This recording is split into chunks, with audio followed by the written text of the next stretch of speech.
আসসালামু আলাইকুম রহমতুল্লাহি ওয়া বারাকাতুহু। সম্মানিত দর্শক, এপ্রিল মাসের ৭ তারিখ সন্ধ্যাবেলায় এই ভিডিও করছি। আজকের দিনের যে সকল খবরাখবর আছে তার মধ্যে অন্যতম খবর সেটি হলো বাংলাদেশের পররাষ্ট্রমন্ত্রী ডক্টর খলিলুর রহমান তিনি ভারত সফরে যাচ্ছেন। অত্যন্ত তাৎপর্যপূর্ণ এই সম্পর্ক এবং এই সফর। বলা হচ্ছে ভারতের সঙ্গে বাংলাদেশের যে দ্বিপাক্ষিক সম্পর্ক গত ইউনূস জমানাতে যেটি তলানিতে পৌঁছে গিয়েছিল, ভিসা বন্ধ হয়ে গিয়েছিল, এমনকি মুখ দেখাদেখি বন্ধ ছিল। নতুন সরকার ক্ষমতা আসার পর ভারতের সাথে সম্পর্কের যে একটা দ্বার সেটা উন্মোচিত হয়েছে এবং ভারত সেটা বলেছিল, ইউনূস সরকার কি বলেছিল যে তারা বাংলাদেশের সঙ্গে যে সম্পর্কটি বা সরকারের সাথে যে সম্পর্কটি সেটি তারা করতে চাচ্ছে একটি গণতান্ত্রিক পট পরিবর্তনের পর। এবং ডক্টর মোহাম্মদ ইউনূসের সরকারকে তারা গণতান্ত্রিক মনে করতো না, ডক্টর মোহাম্মদ ইউনূসের সরকারকে এমনকি তারা বৈধও মনে করতো না। ফলে রাষ্ট্রীয় পর্যায়ে যে সকল ডিল হয় সেই ডিলগুলো তারা ইউনূস সাহেবের সঙ্গে করেননি। হয়তো ইউনূস সাহেবের তাবেদার যারা ছিলেন বা তিনি যাদের তাবেদার ছিলেন মার্কিন যুক্তরাষ্ট্র, তারা তার সঙ্গে অনেক কিছু করেছেন। কিন্তু চীনের মতো রাষ্ট্র এবং ভারতের মতো রাষ্ট্র যারা দক্ষ, অভিজ্ঞ, তারা শুধুমাত্র সময় পাস করেছে। ডক্টর মোহাম্মদ ইউনূসকে অনেক আশ্বাস দিয়েছেন, তিনি বেইজিং গেছেন, তার সঙ্গে কথাবার্তা বলেছেন, ভদ্রতা দেখিয়েছেন, কিন্তু কোনো টাকা দেননি, কোনো চুক্তি করেননি এবং কোনো সিদ্ধান্ত বা অনুসিদ্ধান্তে আসতে পারেননি। চীন তাকে ঝুলিয়ে রেখেছিল। অন্যদিকে ভারত যেটি করেছে সেটা হলো তাকে সরাসরি রিফিউজ করেছে। আর সেই রিফিউজ করার জন্য ভারতকে ঝুঁকি নিতে হয়েছে, প্রচণ্ড ঝুঁকি নিতে হয়েছে। সেই ঝুঁকি নেওয়ার পরেও ভারত যেহেতু তারা চাণক্যের দেশ, তারা কিন্তু ওই সময়টাতেও বাংলাদেশ থেকে প্রচুর ব্যবসা করেছে। তাদের আদানি প্রজেক্ট চালু ছিল, রামপাল কয়লা প্রজেক্ট চালু ছিল। ভারত থেকে যে আমদানি, সে আমদানি বন্ধ হয়নি, বরং কটন, তুলা রপ্তানিতে অতীতের সমস্ত রেকর্ড ব্রেক করে ভারত ওই সময়টাতে এমনভাবে তুলা এবং ইয়ার্ন বাংলাদেশে এক্সপোর্ট করেছে যে এখানকার মিলগুলো, স্পিনিং মিলগুলো রীতিমতো বসে পড়েছে। তো যা হোক, নতুন সরকার ক্ষমতা আসার পর, ক্ষমতার আসা আগেই বিশেষ করে যখন বেগম জিয়া মারা গেলেন, ইন্তেকাল করলেন এবং তার যখন শেষকৃত্য অর্থাৎ জানাজা হলো, সেখানে ভারতের পররাষ্ট্রমন্ত্রী নজিরবিহীনভাবে উপস্থিত ছিলেন এবং পররাষ্ট্রমন্ত্রী জয়শঙ্কর এসে যখন তারেক রহমান সাহেবের সঙ্গে দেখা করলেন, তখনই বোঝা যাচ্ছিল যে তারেক রহমান সাহেব ভবিষ্যতের প্রধানমন্ত্রী এবং প্রধানমন্ত্রী হিসেবে তাকে জয়শঙ্কর এখানে স্যালুট দিয়ে গেছেন। আর ওই অনুষ্ঠানের পাশের রুমেই ডক্টর মোহাম্মদ ইউনূস, তখন তিনি কার্যত প্রধানমন্ত্রী, অন্তর্বর্তীকালীন সরকারের প্রধান, তিনি প্রাণান্ত চেষ্টা করেছেন তার পররাষ্ট্র উপদেষ্টা জনাব তৌহিদকে দিয়ে তিনি প্রাণান্ত চেষ্টা করেছেন at least face to face hello বলার জন্য জয়শঙ্করের সঙ্গে, ভারতের পররাষ্ট্রমন্ত্রী। কিন্তু ডক্টর জয়শঙ্কর এই জিনিসটুকু ইউনূস সাহেবকে অ্যালাউ করেননি। ইট মিনস ইউনূস সাহেবের সঙ্গে ভারতের সকল কর্মকর্তাদের রীতিমতো মুখ দেখাদেখি বন্ধ ছিল। তো সেই অর্থে বেগম জিয়ার তিরোধান, জানাজা, ইলেকশন, তারপর নতুন সরকারের ক্ষমতা গ্রহণ, সব ক্ষেত্রে ভারতের একটা গ্রিন সিগন্যাল ছিল।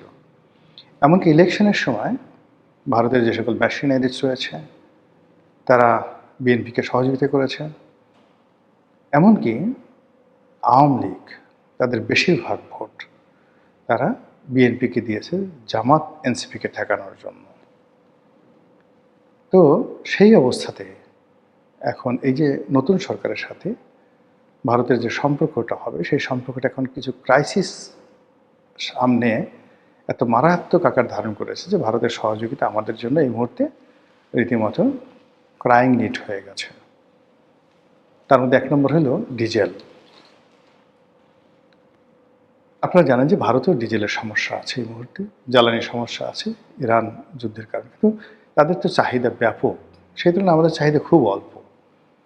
আর ভারতের সঙ্গে আমাদের যে জ্বালানি চুক্তি আছে, সেই জ্বালানি চুক্তির প্রেক্ষিতে যে পাইপলাইন তৈরি করা হয়েছে সীমান্তে, সেই পাইপলাইন দিয়ে যত সহজে, যত অল্প সময়ে আমরা ভারত থেকে ডিজেল আনতে পারবো, সেটা অন্য কোনো দেশ থেকে সম্ভব নয়।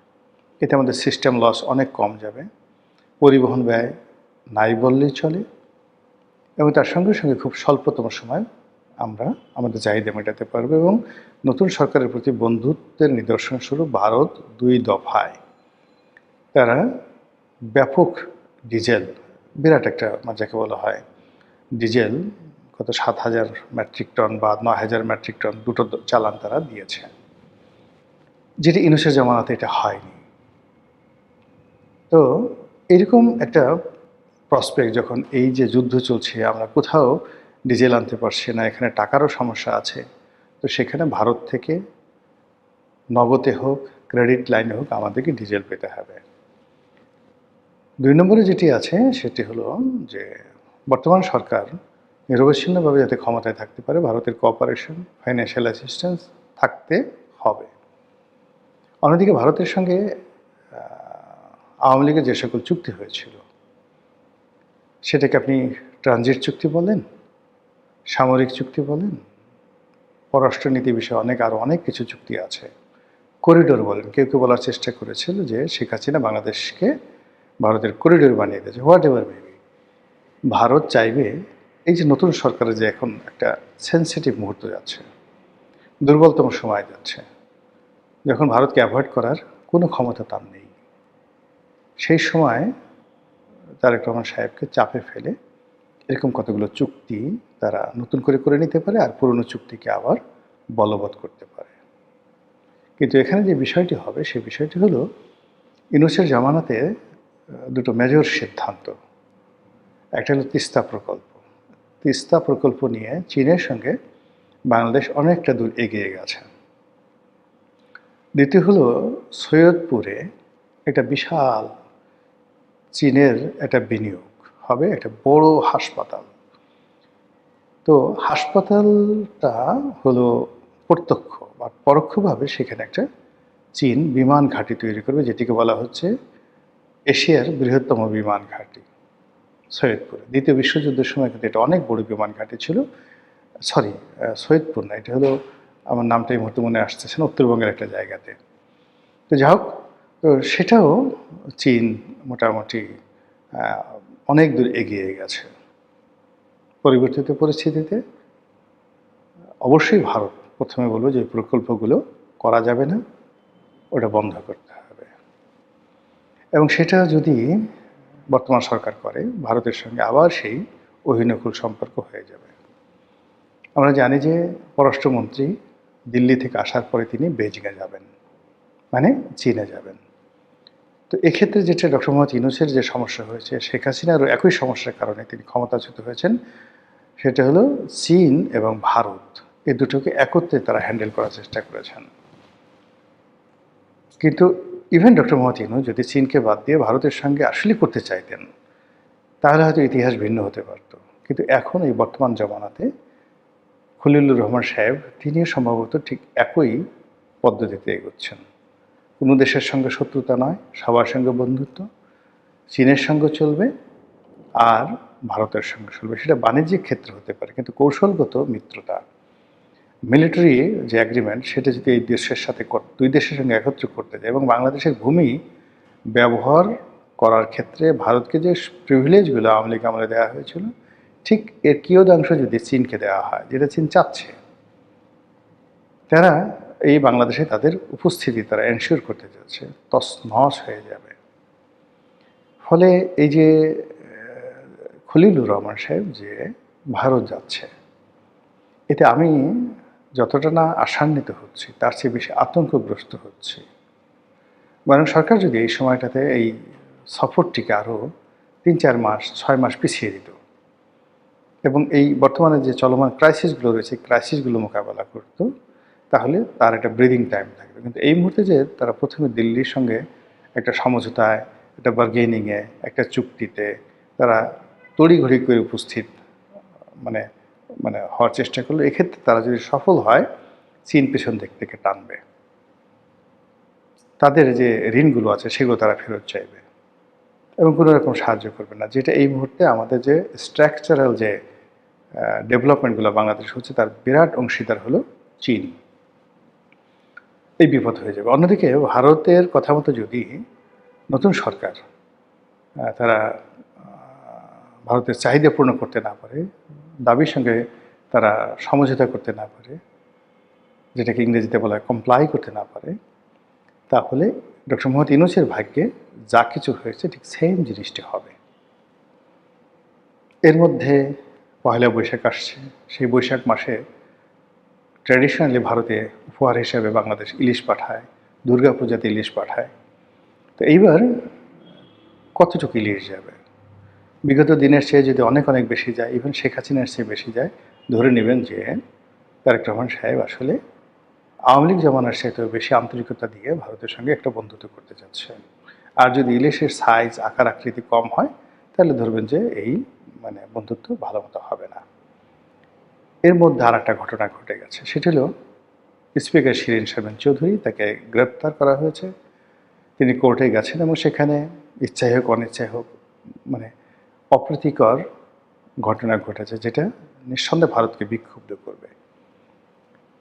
এই সময়টাতে যারা শিরীন শারমিন চৌধুরীকে লাইমলাইট এনেছেন, গ্রেপ্তার করেছেন, তাকে আদালতে হাজির করেছেন, যা কিছু করা হয়েছে, এটি মূলত সরকারের মধ্যে থেকে একটা গ্রুপ আত্মঘাতী সিদ্ধান্ত নিয়ে ভারতের সঙ্গে জনাব তারেক রহমান সাহেবের যাতে একটা ভালো সম্পর্ক না হয়, সেখানে একটা প্রশ্নবোধক চিহ্ন তৈরি করে দিল। শিরীন শারমিন গ্রেপ্তার হয়েছে, ভালো কথা, এটা আরও 2 দিন পরে হতে পারত। তিনি তো এতদিনই পর্দার আড়ালে ছিলেন, আরও 1 মাস থাকলে কি হতো? কিংবা খলিলুর রহমান সাহেব যদি ভারত থেকে ফেরত আসতেন, তারপরে হলে এটা কী এমন ক্ষতি হতো? কিন্তু সেই কাজগুলো করা হয়নি। আরেকটি বিষয় সেটা হলো, খলিলুর রহমান সাহেব যখন সেখানে যাবেন, অবশ্যই আওয়ামী লীগ নিয়ে আলোচনা হবে, শেখ হাসিনাকে নিয়ে আলোচনা হবে, এবং তার এই আলোচনার আগে বাংলাদেশে যে ঘটনাটি ঘটছে, আওয়ামী লীগকে পার্লামেন্টে আইন করে তারা আওয়ামী লীগকে নিষিদ্ধ করার যে সিদ্ধান্ত নিয়েছে, এইটার কি হবে? আপনার কি মনে হয়? ভারতের ক্ষেত্রে খুব খুশি হবে? ভারতকে এটা গ্রিন সিগন্যাল দেবে? অথবা যদি এখন সরকার এই আইনটি পাশ করে, তখন ভারত এটাকে কিভাবে নেবে? আর যদি সরকার এই খলিলুর রহমান সাহেবের ফেরত আসার পরে এই আইন থেকে সরে আসে, তখন কি হবে? সব মিলিয়ে আমার কাছে মনে হচ্ছে যে এই মুহূর্তে যে এই ভারত সফর পররাষ্ট্রমন্ত্রীর, এটি কোনো সাধারণ কোনো ঘটনা নয়। এবং এখানে এই সফরের সামনে এবং পেছনে যে প্রশ্নবোধক চিহ্নগুলো রয়েছে, যে চাহিদাগুলো রয়েছে, তার প্রেক্ষিতে এখানে যে সরকারের জন্য খুব লাভ হবে তা নয়, বরং সরকারের জন্য অনেক অনেক ঝুঁকি তৈরি করবে। এবং বাংলাদেশকে অস্থিতিশীল করার জন্য যে পক্ষগুলো দাঁড়িয়ে আছে, রাজপথে যে বিরোধী শক্তি, গুপ্ত শক্তি, ফোর্থ স্টেট, পঞ্চম বাহিনী, এবং যে ডিপ স্টেটকে আমরা জমের মতো ভয় পাচ্ছি, যে ডিপ স্টেটের কারণে শেখ হাসিনার পতন হয়েছে, সেই ডিপ স্টেট কিন্তু এখনও থেমে নাই।